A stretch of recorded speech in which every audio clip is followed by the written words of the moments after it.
केंद्र के कृषि कानून के विरोध में आंदोलन कर रहे किसानों को बड़ा झटका लगा है। केंद्र सरकार ने पहले ही साफ कर दिया है कि वो बिल वापस नहीं लेगी, लेकिन राकेश टिकैत और दूसरे नेता आंदोलन कर रहे हैं। हालांकि अब विपक्ष के नेता भी आंदोलनकारियों का साथ छोड़ रहे हैं। दरअसल एनसीपी प्रमुख शरद पवार का बयान सामने आया है और ये बयान सियासी बाजार में तहलका मचा सकता है। पवार के बयान से आंदोलनकारी नेताओं के साथ साथ विपक्ष में बैठी कांग्रेस और दूसरे नेता टेंशन में आ जाएंगे। दरअसल अभी तक विपक्ष, जिसमें पवार शामिल थे, किसानों के समर्थन में खड़े थे, लेकिन अचानक पवार के सुर बदल गए हैं।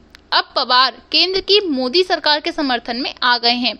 उन्होंने किसानों को नसीहत दी है कि कृषि कानूनों के खिलाफ प्रदर्शन कर रहे किसानों को केंद्र सरकार से बातचीत करनी चाहिए और आंदोलन को खत्म कर देना चाहिए। पवार के इस बयान को माना जा रहा है कि वो आंदोलन खत्म करने के पक्ष में खड़े हैं। पवार के इस बयान का कृषि मंत्री नरेंद्र सिंह तोमर ने भी स्वागत किया है। तोमर ने ये भी बताया है कि वो पवार के नजरिए से खुश हैं कि उन्होंने कानून को बदलने की जरूरत नहीं बताई है। साथ ही उन्होंने ये भी कहा है कि केंद्र उनकी बात से सहमत है।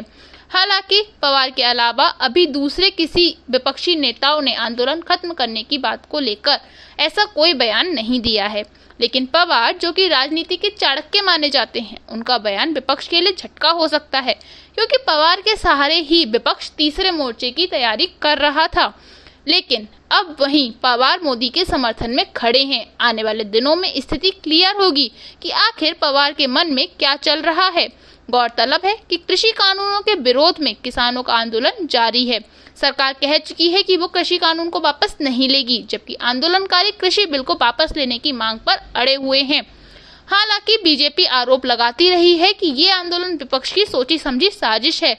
वहीं राकेश टिकैत के तंबू में से विपक्षी नेताओं का मेला भी देखने को मिला, जिससे बीजेपी के आरोपों पर लोगों को यकीन भी होने लगा। हालांकि कृषि कानून पर अब विपक्ष भी बिखरने लगा है।